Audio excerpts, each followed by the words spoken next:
अल्हम्दुलिल्लाह नहमदुहु व नस्तईनुहु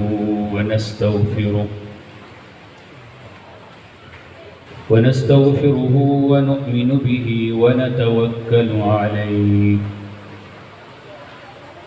व नऊज़ु बिल्लाहि मिन शुरूरि अनफुसिना व मिन सय्यिआति अअमालिना